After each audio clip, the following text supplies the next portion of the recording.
How do we find out that Jesus is for the whole world? That's what we're going to talk about today in Matthew 2. Hello, everyone. This is Jill from the North Woods. Today, we're going to talk about Matthew 2 and continue on from our journey with Matthew 1. And now we jump all the way to the birth of Jesus. We skip the information that's in Luke, and Matthew really wants to get to the point. The core of the story is what's happening. He is about prophecy, the fulfillment of prophecy, and what Jesus means to the Jewish believer, but also what it means to us. At the time, the Gentiles, the Romans, the Greeks wouldn't have cared about this. We do care about this now because we have the ability to have this longer understanding of history. And the core of what's happening here is that Jesus is born in Bethlehem, which they call Judea. It's not terribly far away from Jerusalem, and it's more central to the nation of Israel. It says that wise men came from the east because they knew the King of the Jews was born. It says in ESV, "For we saw a star when it rose, and we have come to worship him." And I did a podcast about Herod the Great in Small Steps with God, where you can hear more about it. But these scribes understood the prophecies. They understood that the King of the Jews, the Messiah, was here. And they were awed. They were amazing. That's what our first instinct would be. Like, whoa, what? The Messiah is here. Now, you might ask yourself the question, how did they know? How did they know that the Messiah was here? Jews were captive in Babylon for a really long time. That there was over 1 million people who were in Babylon at the time they were released and allowed to go back to Israel, but only about 53,000 went back. This was going to be a hard life. So Judaism, the message of God, the study, if these are wise men, that means they could read, they were educated. It kind of has this connotation of them being somewhere between astronomers, astrologers, educated people, teachers, and government advice givers. That's kind of what a wise man was. We don't know how many there were. We don't know where they were from, although if you listen to the podcast, there are some ideas of who they were, or at least within tradition of who they were. So that's our reaction, right? We hear that the Messiah is going to be born, and theirs is the natural reaction. We got to go see this. We got to go check out. God sent his Messiah to save every person who's ever been on earth. But if I'm a king, I want more power. I'm going to destroy him. I am going to interrupt whatever it is he thinks he can do because he threatens my power. And he's probably not true in the first place. We also, and of course I'm talking about Herod. Herod was a Sadducee. He set up the temple to be ruled by Sadducees inside of Jerusalem. And that means that they didn't believe in the prophets. They only believed in the first 4 books of the Torah, although we'll find out when eventually we get to the first 5 books of the Torah, Genesis, Exodus, Leviticus, Numbers, and Deuteronomy. The message of God was there too, and his hope for a Messiah. But this is going to be trouble. People are going to get stirred up. People are in their groove right now. Right now, the Romans are here, but we sort of have a unhappy peace.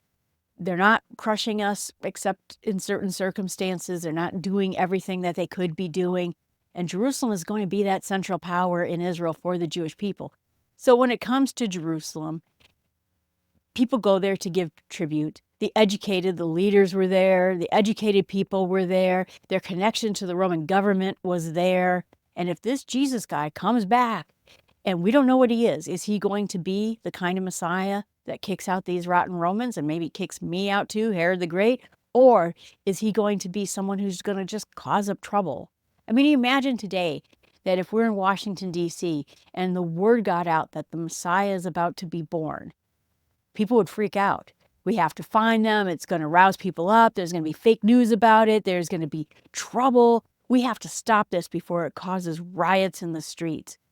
The people ruling a nation don't want turmoil, and they don't want their power taken away. And they certainly don't want someone called the King of the Jews to be here because in Herod's mind, he was the King of the Jews. And so he decides that he's going to try to figure out this prophecy being fulfilled. His first thought is, well, we're smarter. We can figure this out. And he's thinking, we're the ones in charge. We're smarter. We're educated. We're in charge. We know better. We have to get rid of this Messiah figure, whether he's fake or not fake. So he gets his scholars together to figure out where exactly it is that the Messiah should be born. And it says that the Messiah is going to be born in Bethlehem. And when it comes to the wise men, like I said, we don't know how many, we don't know their names. We don't know much about them, except they knew immediately to come. They followed something that appeared to be a star, but wasn't a star because it disappeared, it moved, it changed locations. They came, stopped in at Herod to say, hey, what up, man? And then found out that Herod was not a good guy. They understood that Herod was not really looking out for the best when it comes to this Messiah, this King of the Jews. And Herod's like, well, you know what? I'd really like it if I could go worship him myself. Wouldn't that be awesome? So when you find him, you come back here and you tell me all about him. So they continue on their way and they go to Bethlehem following the star and they find Jesus. Now we're going to find out. So they brought gifts and they brought gifts to a child living in a home. So this is not going to be the baby in a manger, as we are often seeing in nativity scenes. This is going to be much later. We don't know how much later. And as we know, the Messiah was supposed to come out of Bethlehem. But if we suddenly learn that the Messiah was going to be born out of San Francisco, we say, well, no, that's not true. That's not what was supposed to happen. Again, the people in these times and in our times now knew what the Messiah was supposed to be, knew that the Messiah was supposed to come from Bethlehem. There's prophecy about it, Bethlehem being the smallest tribe of the Israel. This is mentioned in Micah 5:2. And O you, Bethlehem, in the land of Judah, you are by no means the least among the rulers of Judah. For from you shall come a ruler who will shepherd my people Israel. That's ESV. The study people knew that the Messiah was supposed to come from Bethlehem. They knew what to expect. And so when the wise people get together and assess the situation, they start heading out that direction. But the star was guiding them. So the wise men, the Magi means magician-ish, go to King Herod and say, we're interested, we're trying to find this king. And Herod says, oh yeah, me too. I would like to bow down and worship the Messiah just like you want to. So go look for this kid and tell me where he is and where you found him, because I'll go there and worship him too. Boy, doesn't that sound genuine? They're thinking, okay, well, all right, we'll totally come back. So they go on their way. And when they find this child at this point, it says child. This is after his dedication in the temple. This would have been sometime later. 8 days later, Jesus would have been circumcised. He would have been given a name. Within 40 days, he would have gone through a purification ritual, which is something that Mary had to do as well. So she could not have traveled to have him dedicated. And they would have gone to the temple in Jerusalem, offered a sacrifice. And the other chapters mention that the sacrifice was 2 doves, which means they were poor. When you're rich, you bring a lamb, you bring something better, but poor people brought doves. So that also indicates that the wise men came after this happened, because had they had gold at the time when they went to the dedication, they would have brought gold, or at least bought a lamb. When they came back to Bethlehem, which again was Joseph's home. They had a house at this point. It wasn't the stable. And they were probably established there, living there for some time after Jesus was born. The star was seen again, and also travel took a really long time. So these wise men traveling from the east would have taken some amount of time. Where they were in the east, we don't know. It was maybe Persia, maybe Assyria, maybe Arabia. Sometimes people believe that was some from India, or maybe even as far east as China. We just don't know how far it was. It was probably most likely in the Middle East. And I believe probably Babylon, because again, they had all the documents, all the scriptures, they had that experience. And so they probably understood what a Messiah meant in that area. So the wise men at that point meet Jesus, the child, and they bring him gifts, gold, frankincense, and myrrh. And the scripture calls him child living in the house. So people do feel, like I said, this was probably several months later. They give the gifts, and these gifts are expensive. Gold is for a king. It's rare, it's expensive. Frankincense was given to give a sacrifice to God, something that was done in the midst of worship. And myrrh was a spice that was put into burial wraps. So when you look at this, It makes you think. We're looking for Jesus the King, who is God and who will die, who will need burial wraps. And so it's the message of the entire gospel right there in those gifts. They bow down, worship him. And these are Jewish people. They're not from Israel. They're from far away. And this means that this is our first international converts to Christianity, I think you can say. And if you're interested more about them, I did the podcast Small Steps with God that was released on January 2nd of last year that talked about the three wise men. I also did one on Herod as well. And so then they were warned in a dream not to go back to Herod. And so it says that they went home by another way. I mentioned there's a song from James Taylor called Home by Another Way, which is about the three wise men going and visiting him and how they decided to go home by another way. One of the lyrics says, maybe you and I can be wise guys too and go home by another way. So they don't return to Herod and they don't tell a word about it. Joseph then is told in a dream to go to Egypt. This was going to be outside of Roman rule. This was going to be a place where he couldn't be reached by Herod. This was outside of Herod's control, Roman control. So it was escaping. And there was probably a large expat, basically hiding people community in Egypt. So they went over to Egypt, lived there, probably among a community of other Jewish people who were living in that area. And when Herod figured out the wise men were not coming back, he probably should have picked up on that a little bit earlier, he got mad. And he decided he was going to fight the king of the Jews by himself.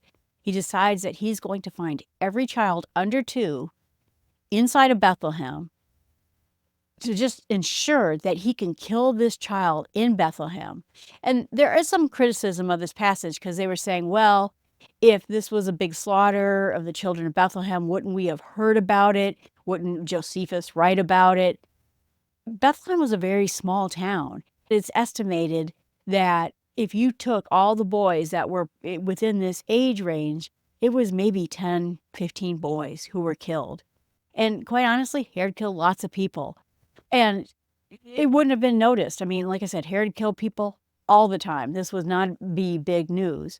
But the passage in Jeremiah 31 talks about how Rachel is weeping for her children, and she refuses to be comforted because they are no more. Nothing happened to Rachel's children. They were fine. So everyone believes that this is a prediction that this slaughter of the children of Bethlehem was going to happen. So Herod dies somewhere around 4 BC, and then the angel tells Joseph again, take Mary and the child, go back to Israel. So they go back to Nazareth this time, again, her hometown. And now Archelaus is reigning over Judea. This is going to be Herod's son. He was also a bad king, but not quite as bad as Herod. Still very violent. He also wasn't a builder, a visionary like Herod was. But none of his sons, to be quite honest, ended up being that great either. But no longer Herod, the king, ruling. They go back to Nazareth. This also fulfills the prophecy that Jesus, the Messiah, would be a Nazarene. Now, there's a conflict about this, a curiosity about it. There is something called a Nazarite, which is a sect of Judaism, where you don't cut your hair, you don't drink alcohol. They had a lot of rules. It was a sect of obedience to God. And they say, well, maybe Jesus was a Nazarite, not a Nazarene. And that doesn't appear to be true of Jesus. We don't hear anything about that. In fact, we know he drinks wine. So we do believe he goes back to Nazareth. But I think the reason that people believe that he didn't live in Nazareth or don't want to believe that he did was because Nazareth was the backwater. People talked about how nothing good, you'll hear it throughout the entire gospel, nothing good ever comes from Nazareth. It's an insignificant city. It's weird that the Messiah would come from this tiny, horrible place. It wasn't considered to be a nice town, a historic place, or even a place of wise thinkers. God is like that. You think about David being picked to be king. When he had older, stronger brothers who were great leaders, Jesus sees behind those things. He looks at the people. So he's always funny in that way where he picks the least thing. He tells Gideon, get rid of most of your soldiers. We'll defeat the army with 300 men.